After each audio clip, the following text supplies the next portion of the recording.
ప్రాణత్యాగాలతో సాధించుకున్న కార్మిక చట్టాలను కాలరాస్తున్న కేంద్ర ప్రభుత్వ విధానాలకు వ్యతిరేకంగా మేడే వారోత్సవాలను జయప్రదం చేయాలని సిఐటియు జిల్లా కార్యదర్శి కల్లూరి మల్లేశం కార్మికులకు పిలుపునిచ్చారు.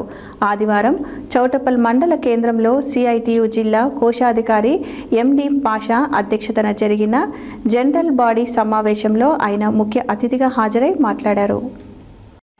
ఆదివారం చౌటపల్ మండల కేంద్రంలో సిఐటియు జిల్లా కోశాధికారి ఎండి పాషా అధ్యక్షతన జరిగిన జనరల్ బాడీ సమావేశంలో సిఐటియు జిల్లా కార్యదర్శి కల్లూరి మల్లేశం ముఖ్య అతిథిగా హాజరై మాట్లాడుతూ 140 ఏళ్ల క్రితం చికాగో నగరంలో 8 గంటల పని దినం కోసం కార్మికులు చేసిన పోరాటం ప్రపంచ కార్మిక వర్గానికి దిక్సూచిగా నిలిచిందని గుర్తు చేశారు. ఆనాడు కార్మికులు చిందించిన రక్తం ఫలితంగానే 8 గంటల పని విధానం, సెలవు సౌకర్యాలు మరియు కనీస వేతన చట్టాలు ఏర్పడ్డాయని తెలియజేశారు. ప్రస్తుత కేంద్రం ప్రభుత్వం 29 కార్మిక చట్టాలను రద్దు చేసి వాటిని 4 కార్పొరేటర్కు అనుకూల లేబర్ కోడ్లుగా మార్చడం కార్మిక వర్గానికి పెను ప్రమాదమని మల్లేశం హెచ్చరించారు. 8 గంటల పని దినాన్ని 12 గంటలకు పెంచే వెసులుబాటును ఈ కోడ్లు కల్పిస్తున్నాయని మండిపడ్డారు. యూనియన్లు పెట్టుకునే హక్కును, సమ్మె చేసే అధికారాన్ని ఈ కొత్త చట్టాలు నిర్వీర్యం చేస్తున్నాయని ఆవేదన వ్యక్తం చేశారు. హైర్ అండ్ ఫైర్ పద్ధతి ద్వారా కార్మికులను ఉద్యోగ భద్రత లేకుండా చేస్తున్నారని విమర్శించారు. రాజ్యాంగం కల్పించిన హక్కులను కాపాడుకోవడానికి లేబర్ కోడ్లను రద్దు చేయాలని డిమాండ్ చేస్తూ ఈ మేడేను వారం రోజుల పాటు కార్మిక వాడలలో వారోత్సవాలను ఘనంగా నిర్వహించాలని కోరారు. మే 1న అన్ని గ్రామాలలో, వార్డులలో యూనియన్ల అడ్డాల వద్ద ఎర్ర జెండాలను ఎగరవేసి కార్మిక ఐక్యతను చాటాలని పిలుపునిచ్చారు.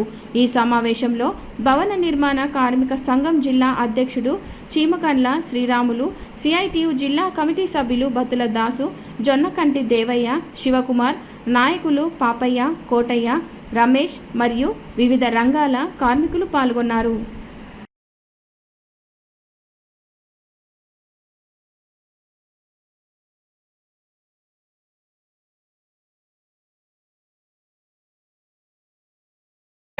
కార్మికులు పెద్ద ఎత్తున పాల్గొనాలని చెప్పి మండల కేంద్రాల్లో ర్యాలీలో కూడా పాల్గొనాలని చేస్తాము. మే 7వ తారీఖున జిల్లా కేంద్రంలో భారీ బహిరంగ సభ ప్రదర్శన ఉంది. ఈ కార్యక్రమంలో కార్మికులు పాల్గొనాలని చెప్పి సిఐటిగా విజ్ఞప్తి చేస్తాము. ప్రస్తుత కేంద్ర ప్రభుత్వం అవలంబిస్తున్న విధానాల వల్ల భారత రాజ్యాంగమే ప్రమాదంలో పడుతున్న పరిస్థితి.